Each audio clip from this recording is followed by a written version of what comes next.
Hot rod history doesn't get much better than this chopped and channeled Model A Roadster that's got history dating back to the 1950s, and it's got one of the most unusual and rare supercharger systems ever created. I saw this car a few years ago at the Street Rod Nationals in Louisville, Kentucky, and I fell in love with the stance, the overall look, but what really drew me to this car was the supercharger system. It was something I'd never seen before, and I didn't find the owner to talk about it that time, but last year while I was at the Street Rod Nationals, I was able to catch up with the owner, John Cooper, and he filled me in on this car's history as well as some history on that really unusual supercharger. Luckily for John, he bought this car from the guy who had owned it since 1962. So not only did he buy a car, he bought the history that went with it. So this thing has some cool stories. It's got some cool pictures to back up some of those stories, and we're going to get into all of that here. So let's start from the beginning. This car was built in Indianapolis, Indiana around 1955, somewhere in the mid-50s. A police officer supposedly built this car, which was highly unusual because back in the 50s, hot rods were viewed as outlaws.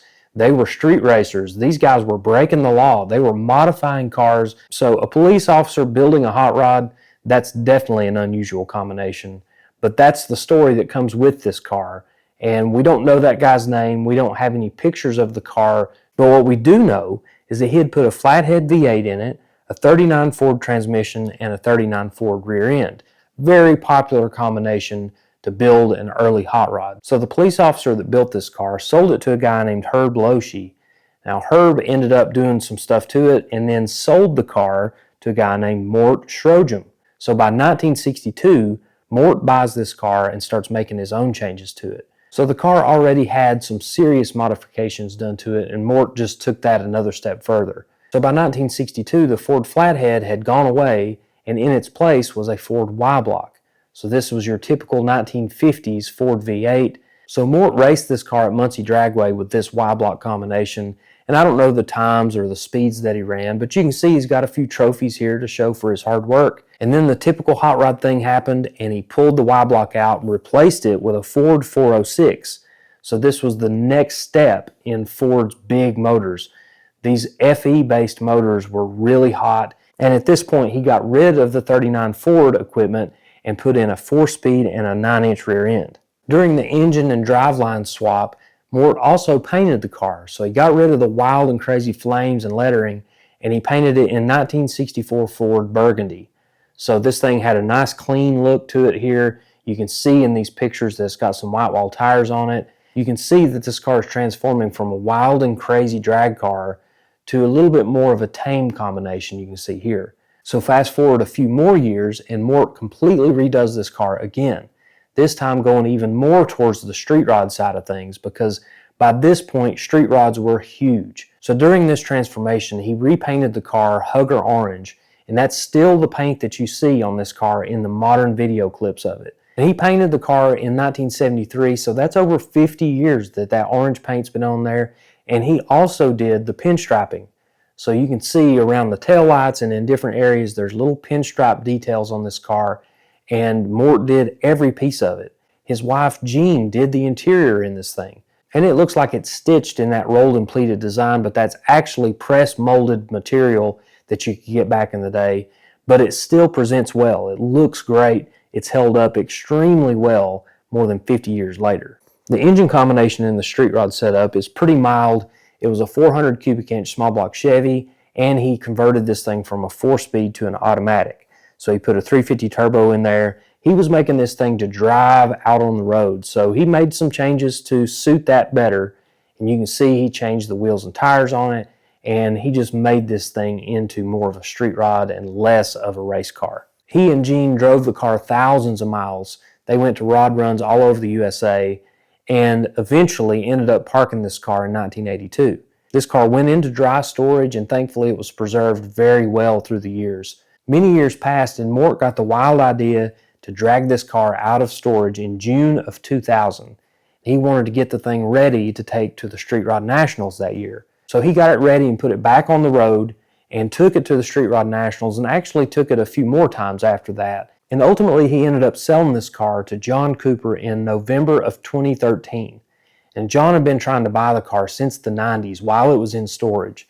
So he knew about this car, he had his eye on this car, and the two of them were able to strike up a deal. And this is one of those bucket list types of cars for John. So he had actually been hoarding up some parts to throw at this thing because he wanted to be able to do this car justice. So he wanted to dress that small block Chevy as a 50s style hot rod and then install some really special speed parts on it. So John had been hoarding these parts up, and he had some really special stuff, including a roto-phase distributor, which is a really rare piece. There's not many of those that are functional anymore. And he found one and was able to work out a trade with a friend. But the most special piece of this car's engine combination is the Oberhausen electric supercharger. So this is a very unusual combination and a very rare one. There's not many of these things floating around out there. There's certainly not very many, if any, others that are functional on a running and driving vehicle. So this Oberhausen electric supercharger uses a starter motor off of a 57 Ford, and it attaches to this housing that spins a gear that gets everything going and pulls air and fuel from these 3 two-barrel carburetors. But this thing is detailed immaculately. You'll see the decal on the side there. You're just never going to see an Oberhausen supercharger in this type of condition. You can see the lettering. It actually has the lettering for Dragster cast into the body of this thing. It's just the coolest thing. And when I saw this, I knew that it was something special. I knew it was something I'd never seen before. A pancake style compressor housing. You know, it was just an odd combination. And the fact that it doesn't have a belt. It doesn't have pulleys. You know, the longer you look at this, the weirder it gets. And that's what I love about these really rare and obscure speed parts. So John actually ended up with this Oberhausen supercharger through his wife. His wife worked for a guy who bought this supercharger at a yard sale many years ago. And it was completely unfinished. It was unmachined. It had never been bolted onto an engine because the bolt holes had not been drilled or tapped. I mean, it required some work to actually adapt this to the small block Chevy engine.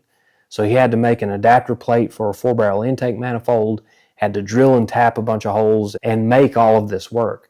So this thing is functional, and it is the ultimate wow factor. And when it comes to rare speed parts, this is it. This is the top of the food chain when it comes to rarity. So as we're looking at this car today, a lot of the details are the same as they were in 1973, but John has backdated a few things and kind of brought this car into more of a 1950s hot rod instead of a 1970s hot rod like it was when Mort put it together the last time. So let's go over some of the details here. So this car started as a 1931 Ford Model A Roadster, and you can see that they've chopped the windshield down, they've channeled the body down over the frame rails to lower the ride height. So the suspension on this car is pretty simple. You won't see a lot of chrome-plated items. You won't see a lot of store-bought stuff. Instead, you'll see a dropped I-beam axle.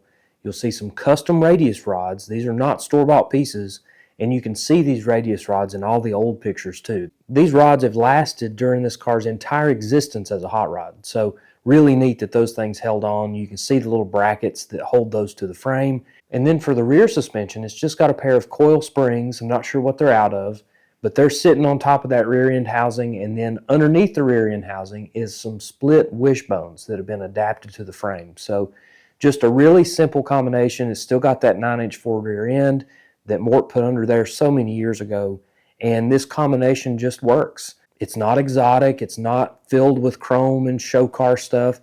This car was built to be driven, and originally it was built to be raced. So these modifications were more about function than they were style, even though the modifications brought the ride height way down and gave this car a really cool hot rod look. It's still got a lot of the pieces that Mort put together in the 1960s and some of the pieces that he updated in the 70s.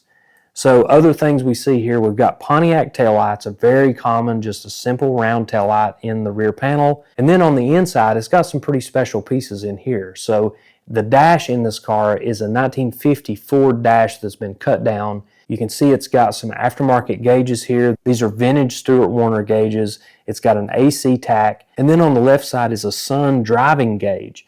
Now essentially this was just a vacuum gauge, But in the 1950s and 60s, it was used to help monitor your fuel efficiency. And then it's got a really old column drop that adapts that steering column to the dash. It's got turn signal indicators in there. That's a really cool piece, a vintage piece for sure. And then all that old upholstery that's still hanging in there from the 1973 rebuild of this car. So amazing that some of these pieces survived. Obviously, this car was very well kept for all those years. Now, the engine is dominated by that really cool vintage supercharger, but it's got some other cool parts too. So, like the ram's horn manifolds, those have been chrome plated, and they look so cool on there. The fin valve covers are perfect. A lot of pieces are chrome plated. A lot of pieces are just very delicately touched. A lot of tasteful modifications here. Not a lot of crazy show car stuff, but just tasteful modifications that really put this car back into the 1950s. So a really crazy and cool combination, and just a great old hot rod. This thing has been together for so many years. It has so much good history and some great pictures to back up that history. And luckily, Mort's still alive to tell this car's story. John has been willing to tell this car's story as well. It's a really great piece of hot rod history.